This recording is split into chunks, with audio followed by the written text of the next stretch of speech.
ভালো কিন্তু গরম পড়ে গেছে, আর গরমের দিনে যদি শেষ পাতে একটু মিষ্টি দই হয় তাহলে তো কোনো কথাই হবে না। কি, মিষ্টি দই খেতে তো আমরা সবাই ভালোবাসি, তাই না? হাই এভরিওয়ান, আমি প্রতিমা চাঁদেরহাটের একটা নতুন ব্লগে তোমাদের সবাইকে স্বাগত।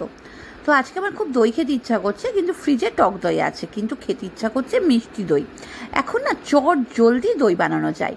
আমি আজকে চট জলদি কীভাবে ভাপা মিষ্টি দই বানালাম সেটাই তোমাদের সাথে এই ব্লগে শেয়ার করব। এখন আমি ক্যারামেলটা করে নিচ্ছি। চিনির সাথে একটু সামান্য জল দিয়েছি, এবার কালার আসার জন্য অপেক্ষা করছিলাম।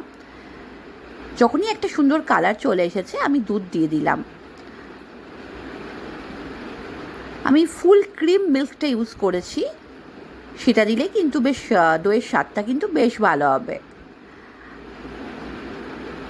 এখন আর দই বানানোর জন্য একটা রাত অপেক্ষা করার কোনো দরকার পড়ে না, যে সারা রাত আমি দইটা রেখে দিলাম তারপরে দই হবে। এখন 10 মিনিটের মধ্যেই ভাপা দই রেডি। ব্যাস, ভালো করে ক্যারামেল যেটা বানিয়েছিলাম তার মধ্যে দুধটা দিয়ে দিয়েছি। এবার ভালো করে নাড়িয়ে নিতে হবে। মিষ্টি দইয়ের যে সুন্দর একটা রং আসে সেই রংটার জন্যে আমি ওয়েট করছি, সুন্দর কালার চলে আসবে। এখন আমি মিশিয়ে দিচ্ছি পাউডার মিল্ক। পাউডার মিল্ক দিলে কি হয়, একটু বেশ ঘন ঘন হয়।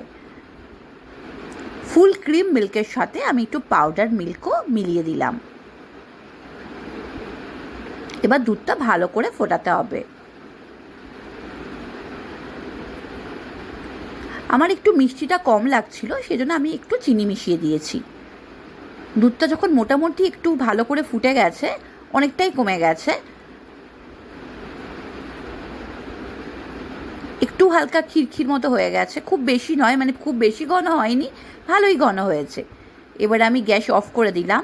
এবার যেই পাত্রে আমি ভাপা দইটা বানাবো সেই পাত্রে, মানে সেই টিফিন বক্সে আমি একটু দই, টক দই মাখিয়ে নিলাম।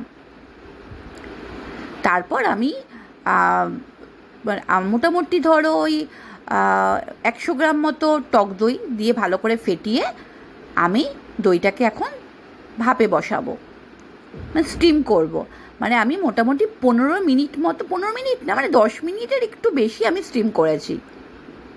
তারপর যখন ঠান্ডা হয়েছে, দেখো কি সুন্দর দই হয়ে গেছে।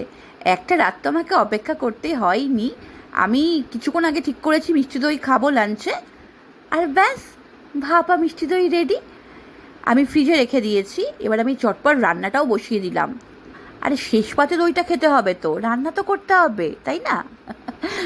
তো একদিকে আমার ভাত হচ্ছে, আর এদিকে দেখো আমার মাটনটাও হয়ে গেছে। তো আজকে দুপুরে এটাই মেনু, ভাত, মাটন কষা, আর শেষ পাতে মিষ্টি ভাপা দই। এখন যদি মানে বাড়িতে বা ধরো বাইরে কিনতে যেতে ইচ্ছা করলো না, ধরো বাড়িতে টক দই আছে, তো তোমরা চট জলদি বাড়িতে বানিয়ে নিতে পারো মিষ্টি ভাপা দই। 10 থেকে 15 মিনিট মতো সময় লাগে, ব্যাস রেডি হয়ে যায়। তো ঠান্ডা ঠান্ডা দইটা খেতে ভালো লাগে, তো সেজন্য আমি ফ্রিজে রেখে দিয়েছি। এবার খাবার সার্ভ করবো, রান্না আমার হয়ে গেছে।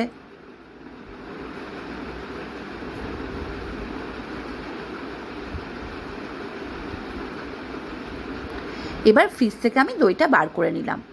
দেখো কি সুন্দর হয়েছে।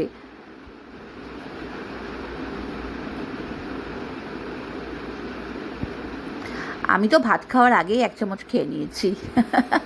আমার আর তর সইছিল না, এতটাই ভালো হয়েছে, একদম চাপ দই। চটজলদি কীভাবে দই বানালাম সেটা তো তোমাদের দেখালাম, কেমন হয়েছে কমেন্টে জানিও।